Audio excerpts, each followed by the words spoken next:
Yeah. Well, I think your point is that really older people want to share what they've learned from life, and the younger people are really eager to incorporate their insights. So it's definitely good because there are almost equal numbers of people alive today at every stage, from young until they're old. So the opportunity to tap unique and complementary talents of people of all ages to build a multi-generation workforce is really here, and it's now.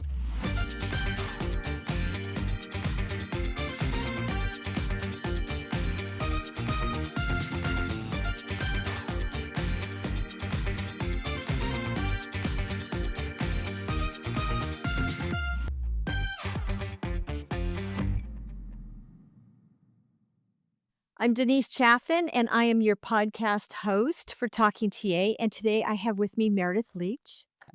And I have known Meredith for a very long time. She was in HR management with Intel for 25 years. And she is now working on the Encore project with the Fedcap Group. And Meredith, I will let you explain a Mhm. little bit more about that and your transition from Intel to the Fedcap Group. Great. Thanks, Denise, and it's so wonderful to see you. I do miss working with you. It's been almost a year now since I left Intel, and I really didn't see myself retiring from Intel at the time, but the company was offering early retirement packages and going through a transformation. They really needed people like myself to volunteer to retire. So I did, and I did not have a game plan other than to make sure I learned how to play golf better. That was my biggest game plan, but what happened was I didn't see myself retiring. I didn't see myself applying for another corporate job like I had, but I still wanted to contribute. And I felt like I had a lot of experience and expertise, and I wanted to give that back. So that's what led me to be an Encore Fellow. It's a program that connects experienced professionals with nonprofits who can really benefit with their skills. And it's a project, it has a start, a middle, and an end. It's typically 1,000 hours. The stipend is $25,000 typically, so you're not doing it for the money or earning what you made in your career, but it's really a bridge, and it helped me find purpose. It helped me expand my networks. I've learned so much about the nonprofit industry and all the constraints they have, and then also how they could really benefit from people with experience from corporations to help them to build their capacity. So it's really about channeling your expertise into something purposeful in retirement. How long have they been around? How long has the Fedcap Group been around? Oh, a long time. Yeah, a long time. But the Encore Fellowship program, Intel actually spearheaded a lot of its program today. We have so many people from Intel that are interested in working with nonprofits. It's incredible. And it's great for me because I'm the talent pipeline lead. So I get to talk to all these folks from Intel, a lot of whom I know, and help them match what they want to do with a nonprofit. And I've seen some great success stories from it. What are some of the nonprofits that you're supporting? I mean, can you give more detail around that?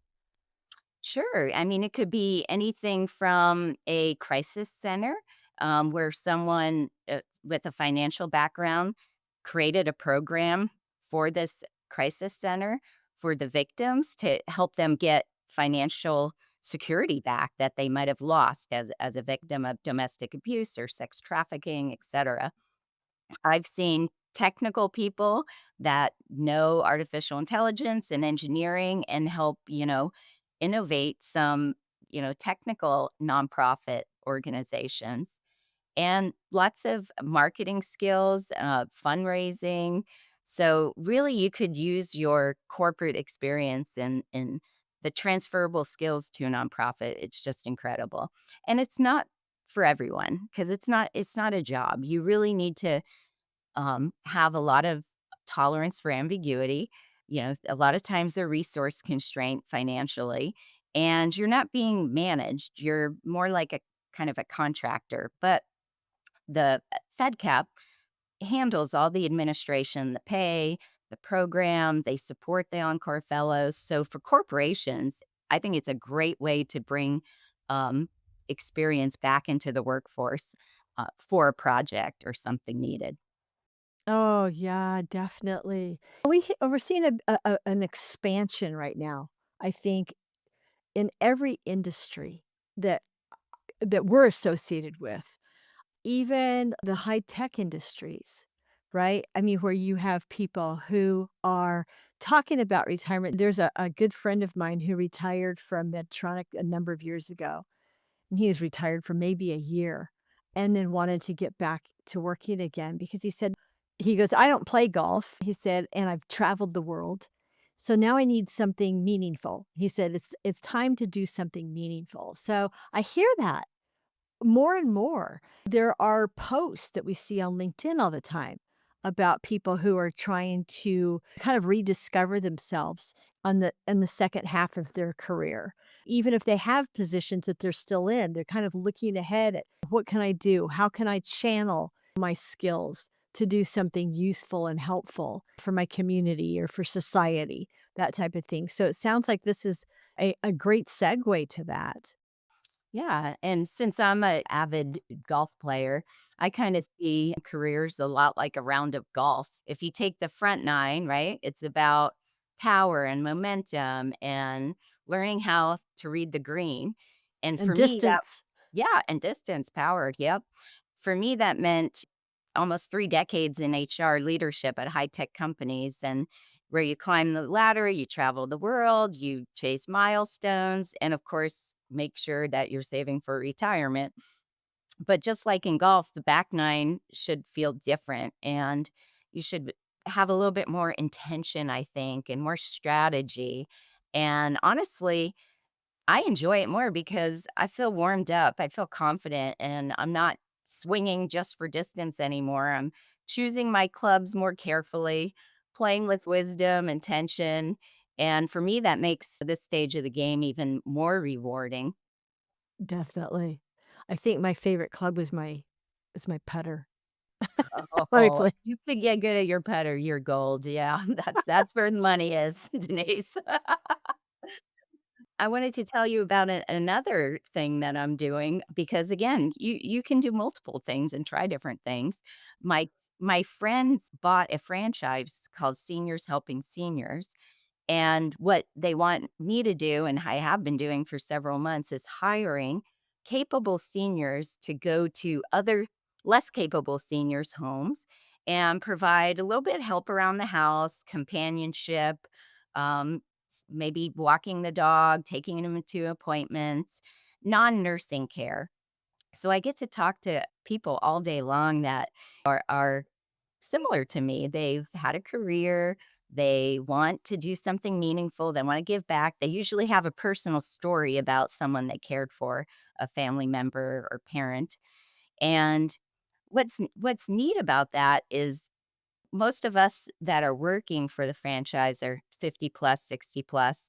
But I recently hired an intern right out of school. She's a freshman going into college.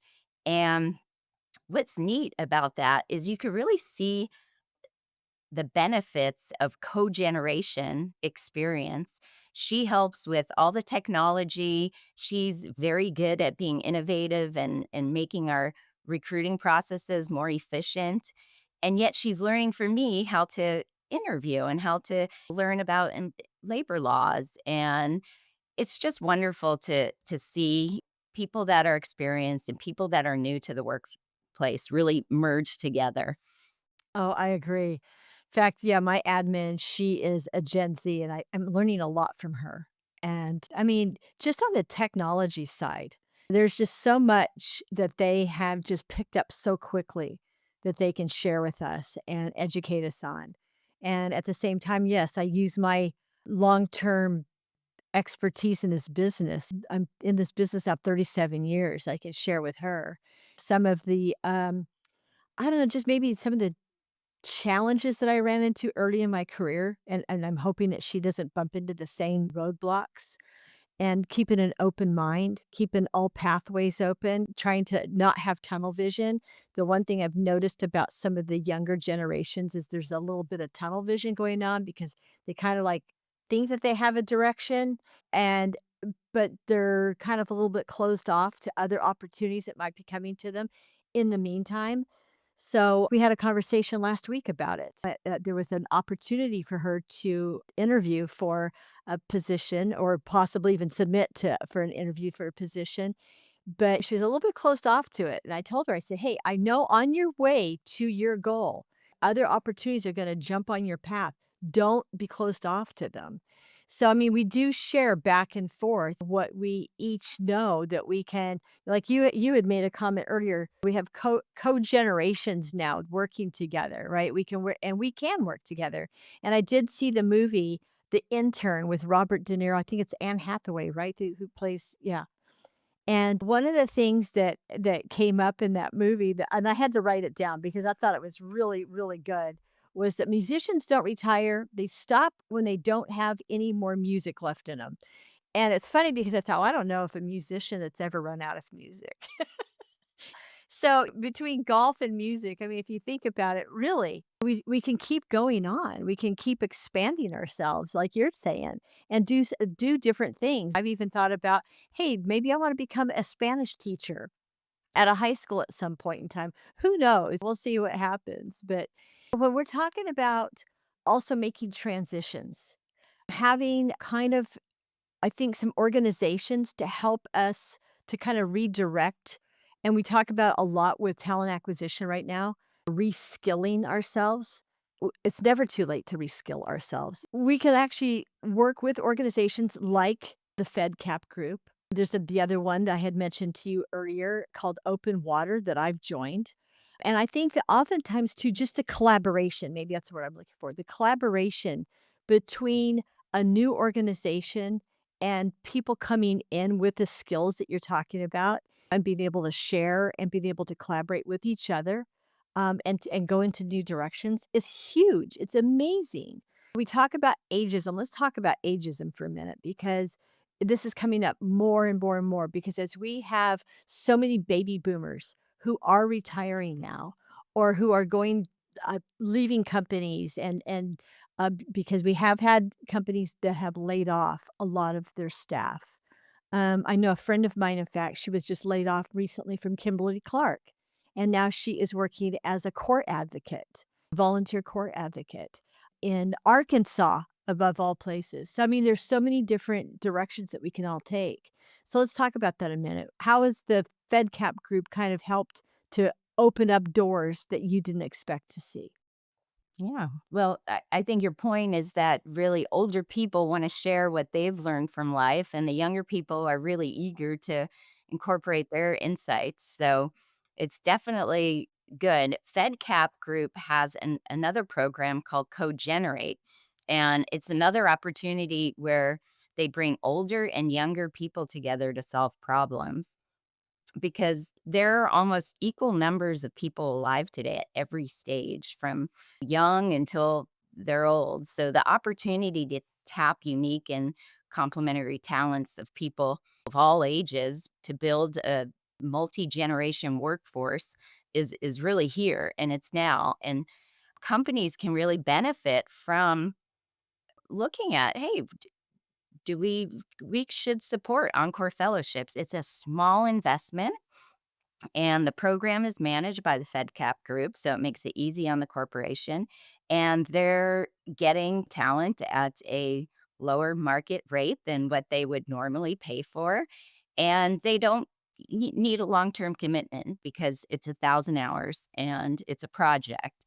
And the person is mature enough and has the expertise to work on their own to accomplish the program. So many success stories are out there about especially talent from high-tech corporations like Intel. Intel's huge with this, and HP is also pretty big with this as well.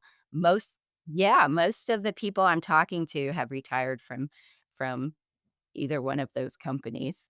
Yeah, and the nonprofits just love it, and it goes beyond their project, meaning They make an impact that sustains for a longer period of time, and some people decide they just wanna volunteer after that, so they continue on because, you get to know the people, you get to know you you get passion for the mission that you're working for. So it's not a job. You really do need to have some passion for that nonprofit if it's disabled children or older workers, whatever it is, you want it to sign up for a project that aligns with what you'd like to do. I was on the board for a company called Renew. It was a nonprofit organization in Colorado, and it was for domestic violence. They had a domestic violence shelter and, of course, a lot of services around that. I know that I had the opportunity too to sit on a board and not only that, but get board training, which I never expected to need or want. So when I was asked to be on this board, I said, sure. And I expected just to show up for meetings and maybe get into some fundraising activities. But when they brought in this company from Durango, Colorado to give us board training, we went through, I think it was 4 classes. There was 4 different, um, classes set up for us, like, week after week, and it was amazing to me what we learned. But then you can take that forward then t and be on other boards for nonprofits and then even transition into for-profit board membership if you want to. And that is really interesting work. And I never expected to find interest in and being on a board, but I loved it. I actually really liked it. So let's talk about that. Are there opportunities then to be on boards and to actually have some training as part of the Fedcap group? The Fedcap Group doesn't do that, but so many people ask me that, so need to figure out where to channel that passion for people. Fedcap Group doesn't do that. They have other programs though, like Cogenerate and the Encore Fellowship, but they don't help people get on boards because this is a paid opportunity. It's a stipend or it could be a part-time job, things like that. Now, you mentioned open water. I also just started exploring that, and what I love is the people that founded Open Water come from long careers in high tech and startups, and they're just really passionate about figuring out how to shape someone's career post retirement, kind of their second stage in life. And I've also founded the Modern Elder Academy recently. Chip Conley founded it. He's very popular with books and podcasts and webcasts and things like that. But what it's all about is it's a midlife like wisdom school that helps you find your life's purpose because like you said, there's no one path anymore. And there's a huge network of people that are out there trying to navigate retirement transitions post retirement. So just it's opened my eyes to just a lot of fun different things. I even have a third little business that I'm doing. I'm not doing all this for the money either. Matter of fact, it's I probably signed up for a little too much because it's impacting my golf schedule.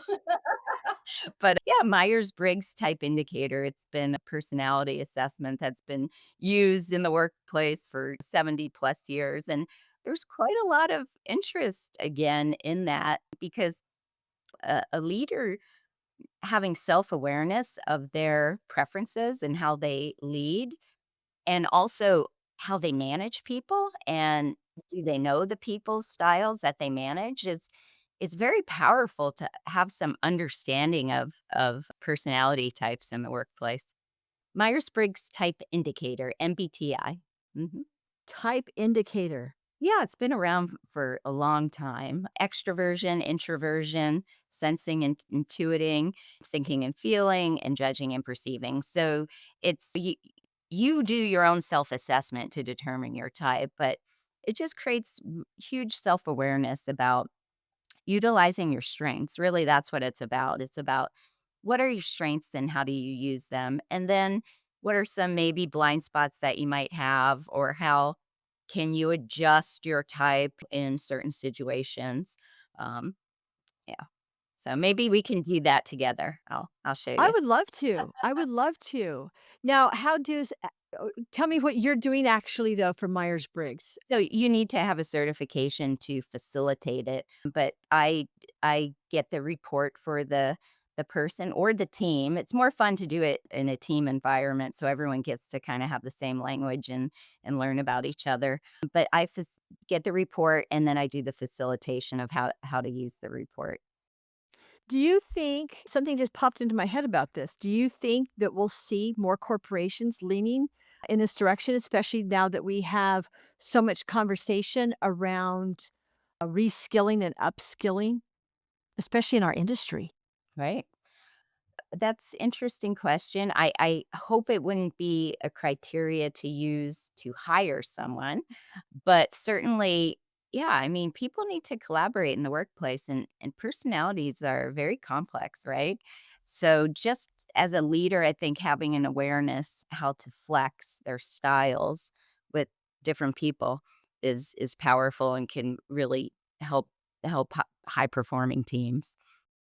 We keep hearing that talent acquisition recruiters and sourcers, that our roles are going to change. And our audience is a broad group of talent acquisition professionals and practitioners. So I think this is probably something that'll perk their ears up. One of the things we hear about is the change in our roles from recruiting and sourcing to talent acquisition, consulting and advising, and becoming talent acquisition business partners. And I recall many years ago that human resources, some of the titles were like generalists, HR managers, HR generals, and now all of a sudden you hear HR business partner, HRBPs, and that's been around for a while now, but I guess I'm making the correlation between HR and talent acquisition because now we see this shift in titles and roles and responsibilities on the talent acquisition side. So I'm wondering if we won't use some of these gauges, if you will, like the Myers-Briggs type indicators, if we won't be using more of that to determine what some of the skills are for talent acquisition and how to then shift people from the current roles that they're in to more of an advisory or consultative or business aligned role on the talent acquisition side. What do you think? Before I answer that, I want to go back to something you said about changing titles. I'm actually seeing less usage of the word human resources and more usage of people systems, people partners. And I kind of wondered how that vernacular changed from HR to people.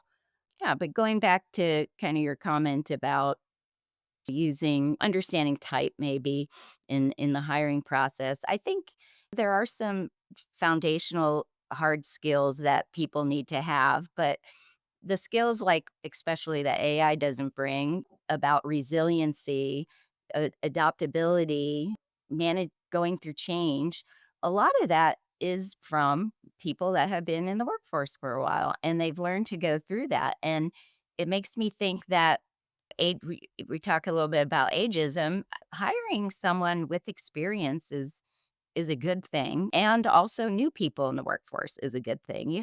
It's diversity of age now, and we should have it in the workplace. I think it would come together nice. It'll be beneficial. Well, and going back to the movie The Intern when I was watching it, Robert De Niro, for anybody who hasn't seen it, was hired as a senior intern for a clothing company that Anne Hathaway had started.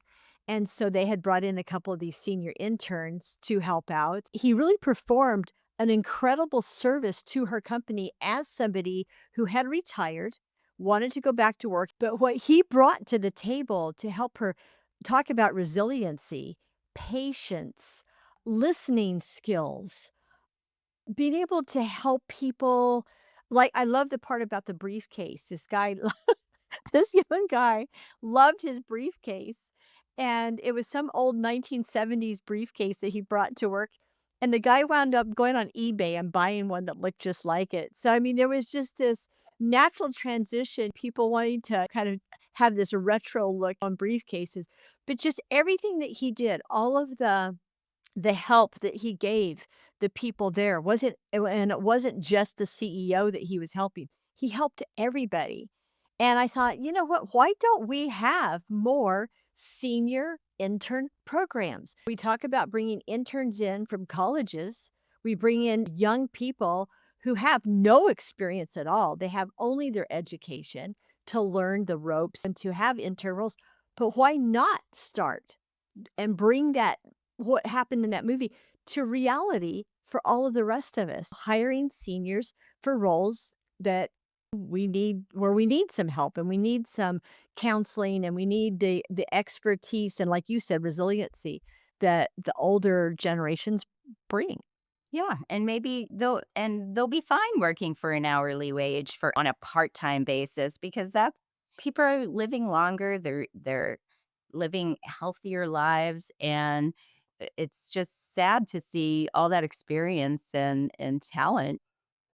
Being used for Walmart greeters. Yeah. And a lot of us don't want those kind of roles. I mean, we really don't. So I think that I think it is super helpful, and I loved that movie, and I thought, "Gosh, we need to be bringing that back. We need to have hire people with experience." I remember one time I was working for Marvell Semiconductor, and one of the hiring managers had asked me to go out and find him some engineers, and he said, "I want people over 50 years old." And I said, "Well, obviously, I can't ask people their ages." I said, "But why?" And he said, "Because they're workhorses."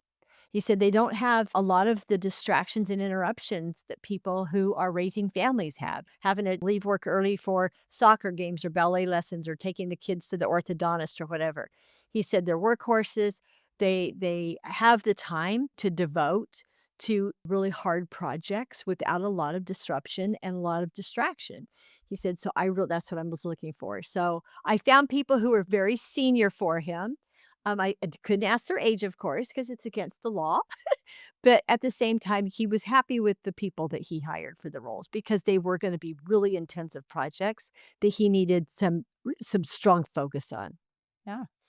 Maybe Denise, your company, you could brand more of a I don't know if the wording is appropriate, but let senior interns and you explain the benefit that the company would get. It's kind of a win-win for Well, people and and going business. well, and going back to the Fedcap Group, I think it sounds to me like there's alignment there in the same correct? And so let's talk about too, one of the notes that we had made for today's conversation was the connection between to AI and disruption. And I think that AI talk about seniors. A lot of us are getting on board with AI, learning Chat GPT, learning when to use it, what to use it for. There's some training and education. Now, does the Fedcap group, let's talk about that with respect to the Fedcap group and how they're aligning in that direction. Well, I've been doing my Encore Fellowship for about 6 months now, and I need to tap in a little bit more to what the Fedcap group does because they do a lot. But yeah, the Encore Fellowship is programmatic where they they actually bring the talent, the right talent to the corporation. So they do the matchmaking. And these are highly qualified candidates that can run with a project. And as far as AI, it's powerful, but it can't really replace wisdom and empathy and judgment. So retirees really bring that intelligence and mentoring. It's kind of reverse mentoring a little bit, like the movie that you watched, The Intern. Robert De Niro was actually mentoring Anne Hathaway in that movie and hiring for durable skills like we said, resiliency, adaptability. They sometimes matter more over time than any single hard skill that someone has. So AI is not going to make intuition and empathy or value-based decision redundant. At least I think so. I know, I agree. Well, and I think redefining retirement too is on the top of our next conversations. Yeah, I mean, we have to redefine what retirement looks like. And I love what it said in the movie about gray is the new green. Gray I is the thought new that green. Okay. I thought that Talk was about such gray a hair. great. Well, it was one of the younger people who said it in the movie. I said, "Oh my gosh, I gotta keep that line. Gray is the new green." So, hey, you never know. I mean, if you look at some of the CEOs who have retired as well, and just like my friend Eric had said, I've traveled the world already, and I can travel whenever I want to. Another one, Don in Colorado, he plays golf as well. So he said, and he's also in HR. He's an ex was a former HR manager, director, and he made this comment about playing golf during the summer. He said, "I am not going to work during the summer. If the you can see the grass on the golf course, I'm not working. If you see snow on the golf course, then I'm working." So again, he's still using his expertise and whatnot, but when he wants to. So that's the other thing when we talk about redefining retirement, people have to realize they can call their own shots. They can volunteer and help out and be part of a bigger community. And I do love the idea. And I think we need to adopt new programs, if you would, bring in seniors in to help to mentor younger generations, as well as they get to learn from those younger generations, like we're talking about as well. So I think that that's going to be a huge, maybe, endeavor moving forward. Are you learning about AI? I just started and I it's fun. I mean, I could ChatGPT is wonderful, of course, but there's just so much more you can do, and I I upload a picture recently to a company, and they print out and produce this wonderful paint by numbers canvas, and I'm enjoying it so much, and when I'm finished, it's very detailed. You have to have really, like, fine skills to put colors in tiny spots, but at the end of it, it just looks like you painted a masterpiece, and I have to be honest and say, "Oh, there's numbers underneath here that I followed," but yeah, it's just simple, but yeah, it's really fun to learn, and yeah, people that are retired, I think genuinely enjoy continuous learning.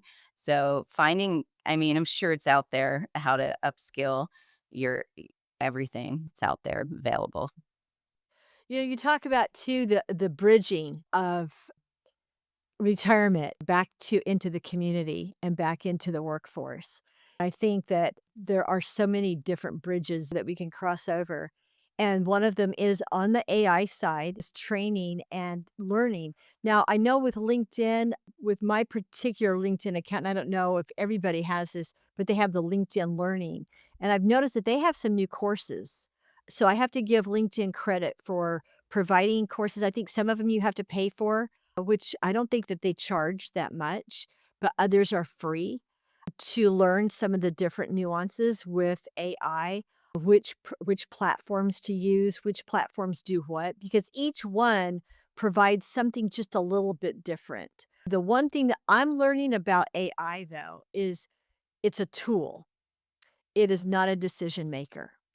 So we still have to remember that AI has its own place in society and in business to this day. And it's until we hear otherwise, we have to kind of remember to utilize it for what it is. It's a tool.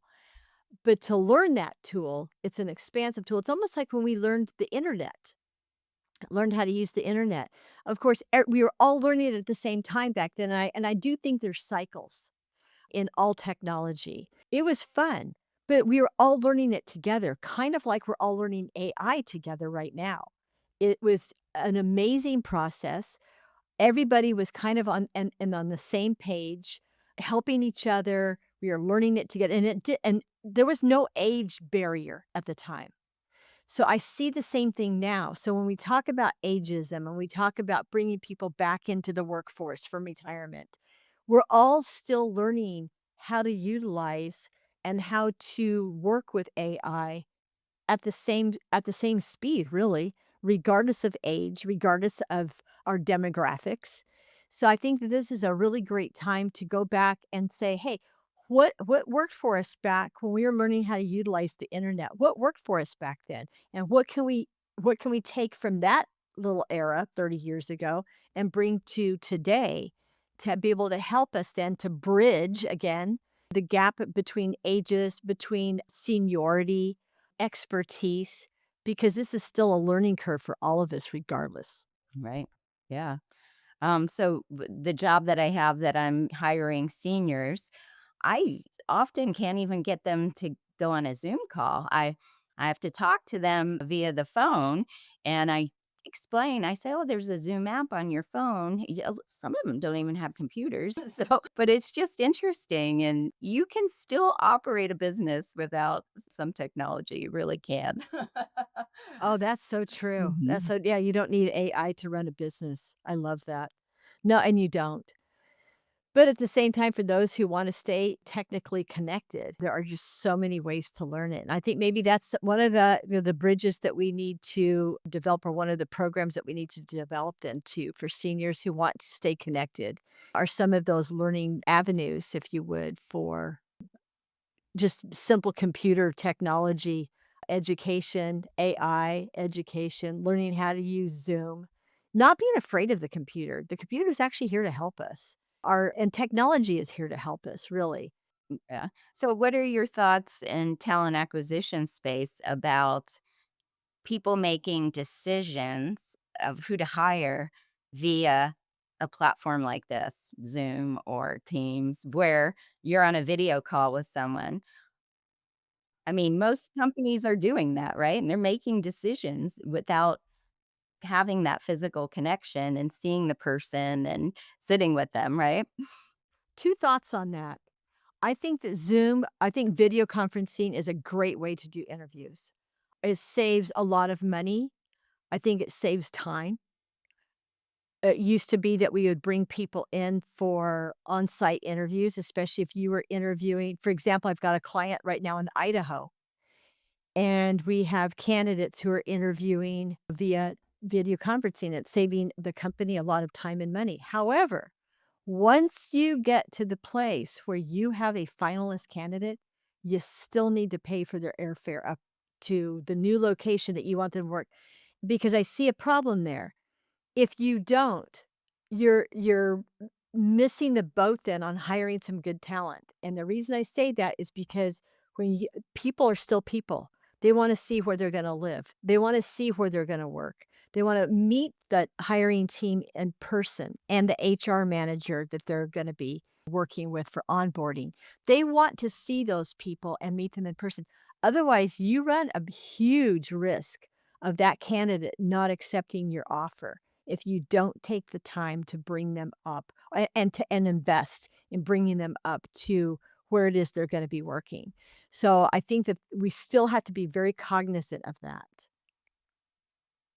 Yeah, we require all of the caregivers to physically go to the office and do orientation, and that could be a turning point for both the company and the candidate, depending if they liked what they saw and the management and the processes and systems that we use. So, yep. Well, and I think that we started seeing more video conferencing for interviews when during COVID, when everything was shut down, but we don't have COVID issues right now. So I think that the one good thing that came from it was the video conferencing, but we have to remember, like you said, we still need people to meet people in person.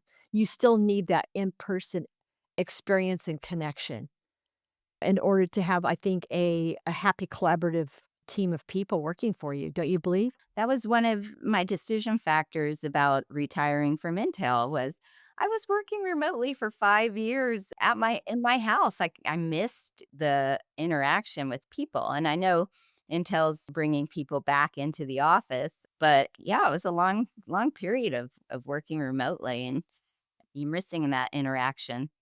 And the Encore Fellowships, a lot of people get to go to the nonprofit once a week or whatever it is. There's remote opportunities as well, but I notice a lot of the people I speak with would rather go and meet the people in person and get their project done that way.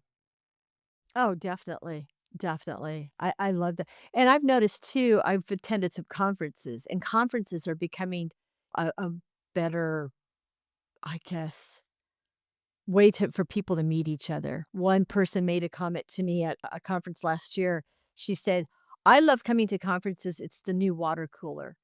It's where people can actually come and you can meet your vendors, you can meet your customers, you can meet other people working for your company that might be in other locations. It's just a great way to get together, meet people in person. So even though you're going to go back to your office and maybe, like you said, work remote or work in a location where you don't see as many people, just to have that opportunity to break away from your day to day and go and meet with people in person, it's huge. There's another one that you mentioned too, speaking of different resources, is the Chip Conley. Modern Elder Academy, the MEA. Yeah, I just started exploring his resources and I find it just very interested. He provides workshops, retreats designed to really help people in midlife find their purpose. And like, there's no one path anymore to adulthood.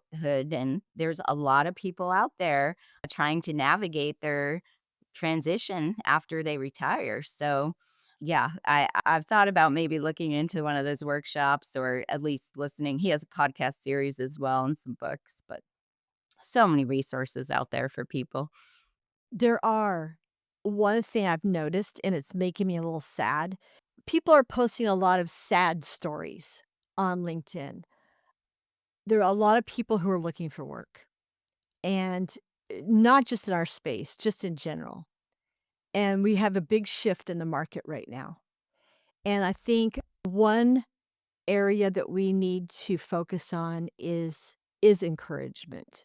Encouraging people to keep going, don't give up, stay the course, get involved in other activities.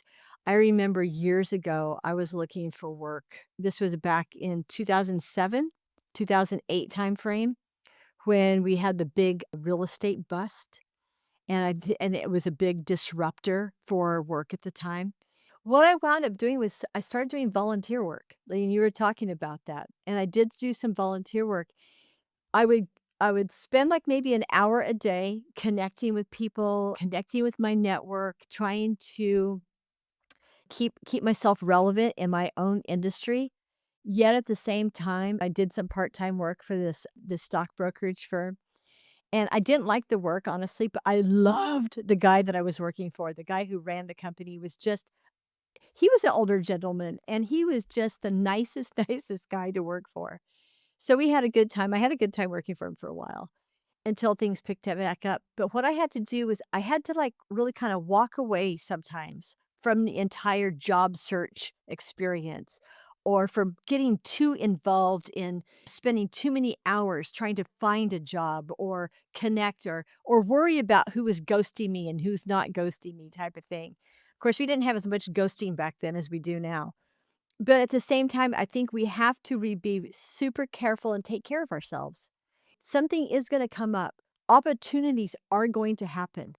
Sometimes it's not what we think is going to happen. And I think we just have to be open-minded. We have to keep just keep all doors open to possibilities.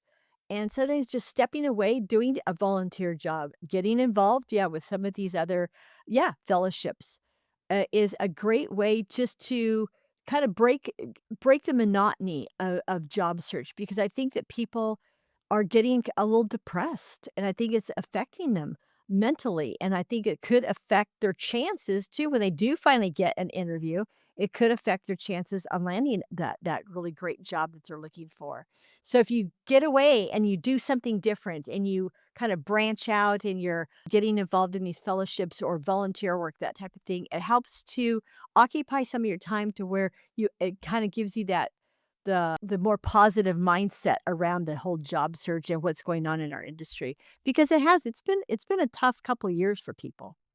Yeah, and it really opens up your network, and I can't leave without sharing one of my, friends, actually, Gina Riley, who's a former Intel alumni, executive recruiter.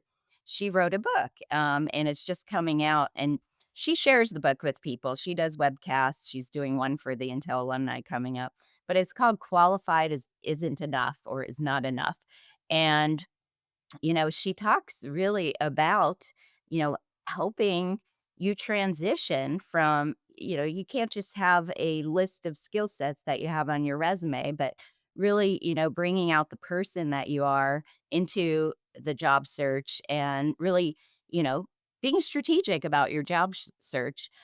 So that book's coming out soon and I'm excited for her. But yeah, a lot of people are writing books too about their experiences. There's so much experience out there and people that have gone through this successfully. That sounds like a great book. Great book. Yes. Yeah, there are a number of people who are authoring books now. In fact, someone told me I should, but I'm not sure what I wanna write on yet. I kinda started one, but, so I need to buckle down on that as well, because it is, I think it's fun. Another talk about a great distraction, correct?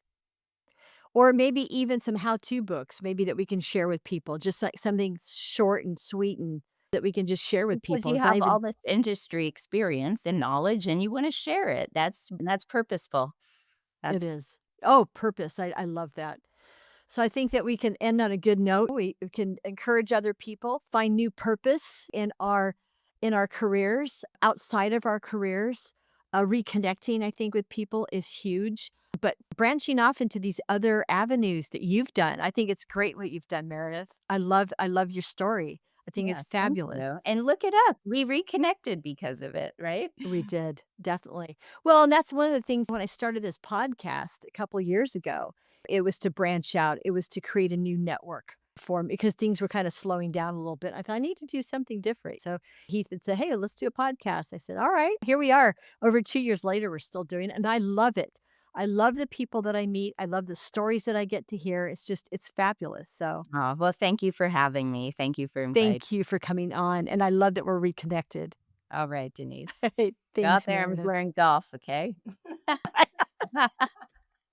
Perfect.